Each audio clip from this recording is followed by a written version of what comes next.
നമസ്കാരം. ICJ വാർത്താ നേരത്തിലേക്ക് സ്വാഗതം. ഞാൻ ദേവിക. ആദ്യം തന്നെ ഒരു പ്രത്യേക ദിവസത്തിലേക്ക് നമുക്കിന്ന് പോവാം. ഇന്ന് ജൂലൈ 11, ലോക ജനസംഖ്യാ ദിനം. To leave no one behind, count everyone എന്നതാണ് ഈ വർഷത്തെ ജനസംഖ്യാ ദിന പ്രമേയം. കഴിഞ്ഞ 30 വർഷമായി ജനസംഖ്യാ വിവരങ്ങൾ ശേഖരിക്കുകയും ഉപയോഗിക്കുകയും ചെയ്യുന്ന രീതി മെച്ചപ്പെട്ടിട്ടുള്ളതായി UN അധികൃതർ അറിയിച്ചു. പ്രധാന വാർത്തകൾ. തീരം തൊട്ട് സാൻ ഫെർണാണ്ടോ ഇന്നലെ അർദ്ധരാത്രിയോടെ പുറം കടലിലെത്തി ചൈനയിൽ നിന്നുള്ള ആദ്യ ചരക്ക് കപ്പൽ. നാളെ മുതൽ വിഴിഞ്ഞത്തു നിന്ന് കൂടുതൽ ട്രയൽ റൺ. ചരിത്രവിധിയുമായി സുപ്രീം കോടതി. മുസ്ലിം സ്ത്രീകൾക്കും ഇനി ജീവനാംശം അവകാശം. ജീവനാംശം ഔദാര്യമല്ലെന്നും സുപ്രീം കോടതി. മാറാനൊരുങ്ങി NAAC accreditation. Binary MPTL grading വരുന്നു. 2 മാസത്തിനകം ബൈനറി അക്രഡിറ്റേഷൻ രീതി പ്രാബല്യത്തിൽ വരുമെന്ന് സൂചന.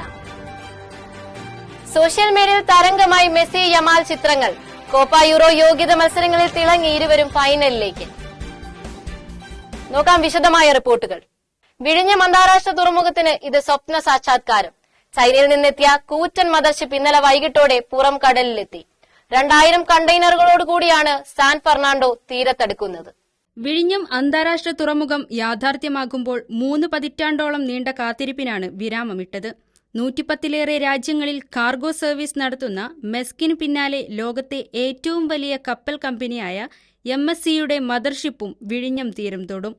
ഇതോടുകൂടി സമുദ്രമാർഗമുള്ള ചരക്കുനീക്കത്തിന്റെ അന്താരാഷ്ട്ര കവാടമായി വിഴിഞ്ഞം തുറമുഖം. തുറമുഖത്തെ 800 മീറ്റർ മധ്യഭാഗത്തെ 300 മീറ്ററിൽ മദർഷിപ്പ് നങ്കൂരമിട്ടു. സാർ കപ്പൽ വിഴിഞ്ഞ തീരത്ത് നങ്കൂരമിടുമ്പോൾ കേരളത്തിന്റെ വികസന സ്വപ്നങ്ങൾക്കാവും ചിറകുവിടരുന്നത്. ICJ ന്യൂസിനു വേണ്ടി ദിവ്യ ദിവാകരൻ.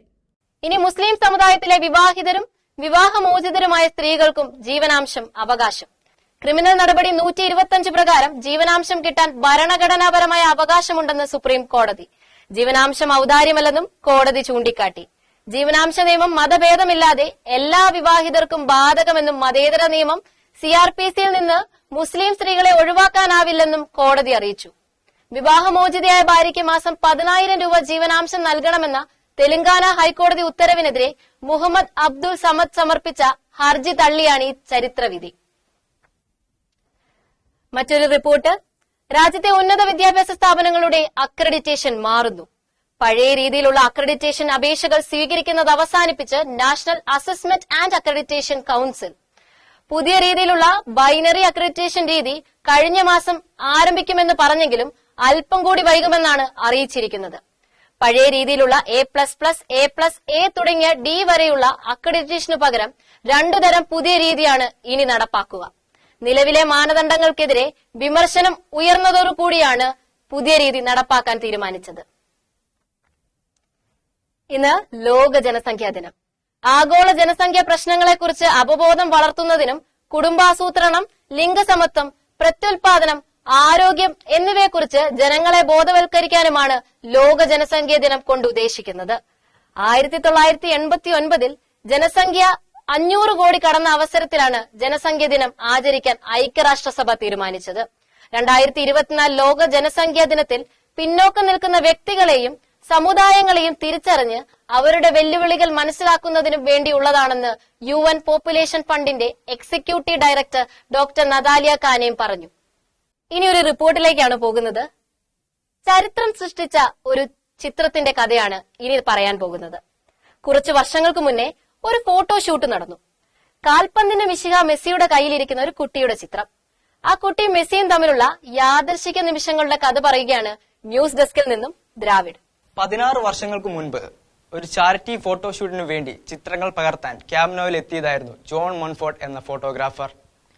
അന്ന് അയാളുടെ മുൻപിൽ മുടി നീട്ടി വളർത്തിയ നാണം കൂണിയായി നിന്ന 18-കാരനെ കണ്ടപ്പോൾ അദ്ദേഹത്തിന് അറിയാമായിരുന്നു ഒരിക്കൽ ലോകം കാണാൻ പോകുന്ന കാൽപന്ത് കളിക്കാരിലെ ഒരാളാകുമെന്ന്. എന്നാൽ ആ കൊച്ചു പയ്യൻ വർഷങ്ങൾക്കിപ്പുറം ലോക ഫുട്ബോളിൽ തന്റേതായ വ്യക്തിമുദ്ര പതിപ്പിക്കുകയും റെക്കോർഡുകളും പുരസ്കാരങ്ങളും വാരിക്കൂട്ടി ഇന്ന് ഫുട്ബോൾ ലോകത്തെ അടക്കി ഭരിക്കുന്ന മെസ്സിയായി വാഴ്ത്തപ്പെട്ട ലയണൽ മെസ്സി ആയിരുന്നു. അന്ന് ക്യാമ്പ് നൗവിൽ ഫോട്ടോഷൂട്ടിൽ മെസ്സിയുടെ കയ്യിലിരുന്ന മാസങ്ങൾ മാത്രം പ്രായമുള്ള കുട്ടിയുമായുള്ള ചിത്രങ്ങൾ കുട്ടിയുടെ പിതാവ് ഇന്നലെ സോഷ്യൽ മീഡിയയിൽ പോസ്റ്റ് ചെയ്തതോടെയാണ് ചിത്രങ്ങൾ തരംഗമാവുന്നത്.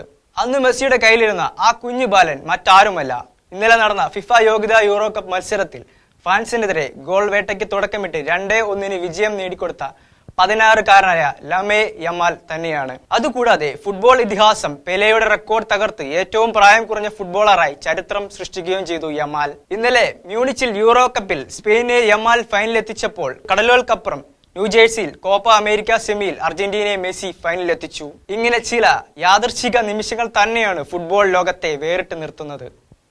ICJ ന്യൂസിൽ നിന്നും ദ്രാവിഡ്. പ്രധാന വാർത്തകൾ ഒരിക്കൽ കൂടി. തീരം തൊട്ട് സാൻ ഫെർണാണ്ടോ. ഇന്നലെ അർദ്ധരാത്രിയോടെ പുറം കടലിലെത്തി ചൈനയിൽ നിന്നുള്ള ആദ്യ ചരക്കുകപ്പൽ. നാളെ മുതൽ വിഴിഞ്ഞത്തു നിന്ന് കൂടുതൽ ട്രയൽ റൺ. ചരിത്രവിധിയുമായി സുപ്രീം കോടതി. മുസ്ലിം സ്ത്രീകൾക്കും ഇനി ജീവനാംശം അവകാശം. ജീവനാംശം ഔദാര്യമല്ലെന്നും സുപ്രീം കോടതി. മാറാനൊരുങ്ങി നാക് അക്രഡിറ്റേഷൻ. വരുന്നു ബൈനറി MPHL ഗ്രേഡിംഗ്. 2 മാസത്തിനകം ബൈനറി അക്രഡിറ്റേഷൻ രീതി പ്രാബല്യത്തിൽ വരുമെന്ന് സൂചന.